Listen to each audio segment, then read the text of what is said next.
Oi, gente, como é que vocês estão? Eu espero que vocês estejam bem. Faz muito tempo que eu não apareço aqui no canal, inclusive eu nem sabia mais como é que fazia esse tipo de conteúdo, esse tipo de vídeo, mas eu tô passando aqui rapidinho pra dar uma atualização pra vocês sobre o meu processo criativo, que tá acontecendo mais lá no Instagram, então quem me acompanha aqui no canal ficou muito desatualizado da minha vida, eu meio que abandonei o canal.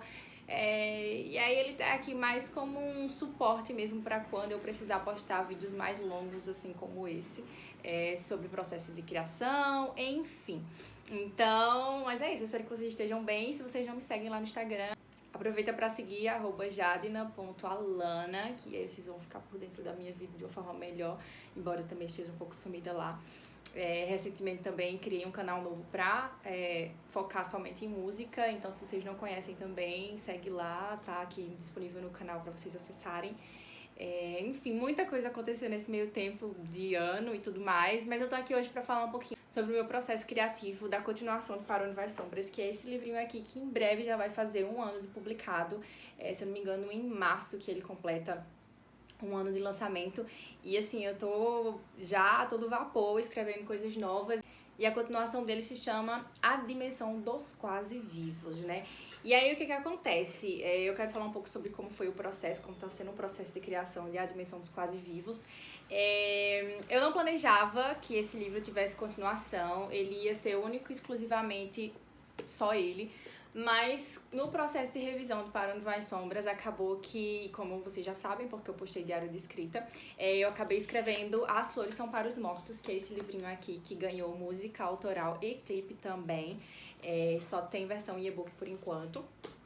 E aí ele é um spin-off e tudo mais, contando a história do passado, da Cidade Invertida, como chegou a distopia. Então, em As Flores São para os Mortos, a Cidade Invertida, né, que é ambientada em Campina Grande, na Paraíba, era ainda utópica, e em As Flores São para os Mortos a gente descobre como ela se torna distópica, né.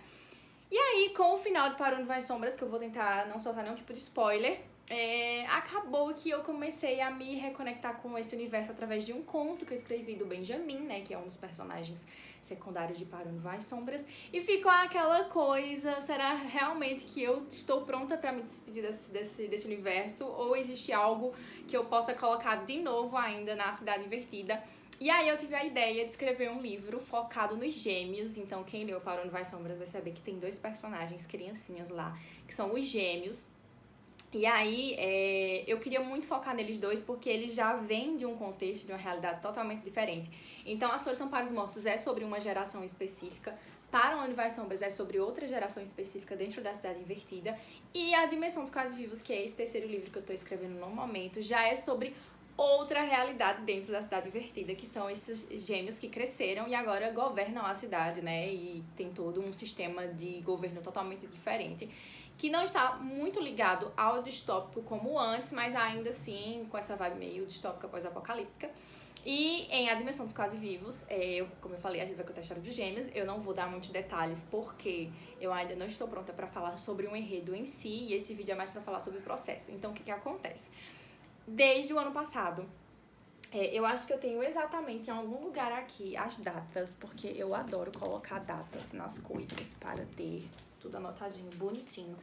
Mas assim, não sei exatamente quando foi, mas faz bastante tempo que eu tive essa ideia. Eu acho que foi logo depois, uns tempos depois do lançamento de Para Onde Vai Sombras, eu já comecei a cogitar essa possibilidade, principalmente por causa do retorno dos leitores, que eles começaram a gostar e responder e falar que estava empolgado, que queria mais coisa.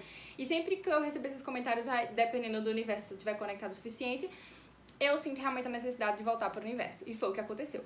E aí, o que acontece? Meu processo criativo é muito diferente. Ele não envolve anotações específicas no começo. Acontece tudo na minha cabeça, porque eu tenho essa necessidade de conhecer os personagens além do que aparenta, assim. Além do que é só um personagem ali na tela do computador e eu digitando sobre eles. Então, eu sinto a necessidade de construir eles na minha mente quase como se fossem indivíduos realmente reais. Então, quando eu pensei na personalidade da Alexa, que é a protagonista, e do Dom, que é o irmão gêmeo dela, que são os 2 protagonistas da história, eu comecei a planejar isso na minha própria mente e automaticamente, fazendo qualquer coisa do meu dia a dia, eles estavam conectados a mim o tempo inteiro. Então, se eu estava, sei lá, no cinema, eu imaginava que, tipo, cara, se eles estivessem aqui comigo, será que a Alex ia gostar desse filme? Será que o Dom, como é que o Dom ia reagir a esse filme? E nos mais bobos detalhes do cotidiano, eu coloco eles e vejo como eles seriam, e tudo isso na minha cabeça. Então, é engraçado porque minha mãe, minha família, meus amigos ficam tipo, cara, Jadna é muito aluada, Jadna vive no mundo da lua, Jadna tá toda hora dentro da própria mente. E você é muito desatenta, mas não é que eu seja uma pessoa desatenta, é que eu vivo muito tempo coabitando com essas personalidades na minha mente, e aí eu preciso dar espaço pra pensar sobre eles na maioria do tempo, enfim. Então é um processo que acontece muito na minha cabeça. Então, basicamente, tantos personagens são criados na minha mente dessa forma, quanto o enredo em si. Então eu pensei o que ia ser o conflito inicial, tudo isso na mente, sem anotar, tá? Ok, o conflito inicial vai ser isso, no meio eu não me preocupo muito, e o final vai ser mais ou menos isso. Então eu já tenho mais ou menos o plot master, né, que é o plot maior de toda a história. E a partir desses dois polos eu começo a construir as tramas, as subtramas, os plots, os subplots. E aí, a partir disso, quando isso já tá bem estabelecido na minha mente, de uma forma que, enfim, tá na minha mente, eu paro realmente e sento e começo a anotar. Eu gosto de anotar essas partes escritas, pelo menos, né? Tipo, num caderno. Eu não anoto no computador, então é tudo escrito aqui. Eu faço esquema, faço linha temporal, faço curvas narrativas. Enfim, tudo isso num plannerzinho físico mesmo. E aí, a partir disso, quando eu sinto que eu tô confortável com a história, que eu estou habituada, aí vem um processo eu crio pastas no Pinterest. Eu não sei se vocês têm esse hábito, mas eu adoro, porque eu crio pasta para cada personagem. E aí, a partir dessas pastas, eu meio que vou me conectando à estética de cada personagem, à estética do universo. Então, a pasta no Pinterest é assim, tipo... primordial. E aí o segundo passo é criar o efeito sonoro, que vai ser a playlist, no caso, pra me acompanhar durante o processo de escrita. Nesse caso específico, tem uma curiosidade que quando eu tava começando a escrever A Dimensão dos Quase Vivos, eu comecei a escrever ouvindo a playlist que é específica desse livro. Só que eu não estava conseguindo me conectar porque fazia muito tempo que fazia um ano, mais de um ano mais ou menos, que eu tinha deixado de escrever sobre esse universo. Então, tem toda uma estrutura, quem leu Para Onde Vai Sombra sabe que tem uma narradora específica para essa história, que o linguajar é diferente, que tem toda uma estética, uma estrutura. E eu estava longe disso. Então, foi o que eu fiz.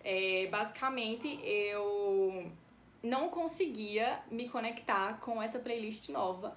E aí eu comecei a ouvir a playlist antiga de Para Onde Vai Sombras pra eu tentar me reconectar com o universo, com a vibe antiga que eu já conhecia e criar essa nova vibe. E aí, por consequência, eu peguei Para Onde Vai Sombras pra reler um pouco, alguns capítulos, peguei As Flores São para os Nossos pra reler alguns capítulos, pra eu tentar me conectar àquela essência, sabe, de quando eu escrevi aqueles 2 textos. E aí, isso foi suficiente? Não. Ajudou bastante, eu não vou negar, mas eu sinto que ainda não foi suficiente pra que eu engatasse, alguma coisa em mim tava me bloqueando e eu tava ficando muito frustrada, porque quem me conhece, quem acompanha meu processo criativo há mais tempo, sabe que quando eu me empolgo pá, pá. Então eu já vi 50 páginas escritas, já tinha mandado as 3 primeiras partes, que a gente pode chamar de 3 primeiros capítulos, digamos assim, para as minhas betas. Elas gostaram, curtiram e tudo mais, só que eu fiquei, cara, ainda não é isso que tem que ser, e tem alguma coisa errada. E aí, eu estava no Twitter, um dia bem plena, sessão do meu Twitter, e eu vi que a Babi Dewitt, que é uma escritora nacional, tinha disponibilizado um planner de escrita. Eu falei, cara, que legal, e o planner é a coisa mais linda, assim, da vida. Eu vou deixar o link aqui na descrição do vídeo, que ela disponibilizou, tá? Não é meu, foi a Babi Dewitt que disponibilizou, eu só peguei lá no Twitter, e vou deixar o link aqui pra quem quiser, porque eu tô mencionando, mas é dela. E aí você preenche, você coloca o número de palavras que você escreveu no dia, você coloca as opções, se você escreveu, se você revisou naquele dia, e aí vai calculando automaticamente quantos porcentos faltam pra você cumprir sua meta. E isso, eu sou uma pessoa muito assim de meta. Ao mesmo tempo que eu não me prendo a uma escaleta, a uma estrutura maior pra construção do meu livro, eu gosto de ter uma rotina de escrita, assim, de, tipo... E aí, conforme você vai preenchendo o planner, dá aquela sensação de dever cumprido naquele dia, e você, tipo, sente até mais renovado pra viver aquele dia em outros aspectos que não seja só relacionado à escrita. Então, eu fiquei muito empolgada nesse sentido. E aí, beleza, comecei a preencher, e aí eu estabeleci uma meta de 20 mil palavras pro mês de fevereiro. Então, esse mês eu tenho a meta de, né, cumprir 20 mil palavras, mas eu escrevi já por 6 dias e eu já tô quase em 7 mil palavras escritas. Então eu tô quase chegando na metade da meta e o mês só começou agora, entende? Então, assim, isso tá me ajudando bastante. E foi, assim, eu acho que o ápice, o primordial, assim, pra desencadear a respiração e entrar na vibe. E aí, por consequência, não só por isso, né? Mas aí envolve a pastinha lá que eu fiz com os aesthetics dos personagens, com a playlist, com todo o retorno das minhas betas, porque elas fazem a leitura beta simultânea. Tudo isso contribuiu para que eu fosse desencadeando, e aí a prática constante diária de você ligar o computador. Eu escrevo geralmente quando eu acordo. Eu acordo, tomo café e venho escrever.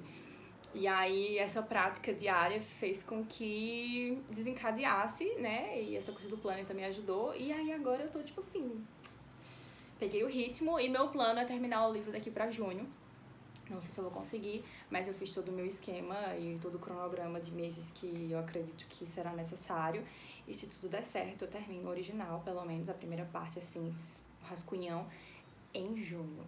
Então torçam por mim para que esse ano aí saia um livrinho novo.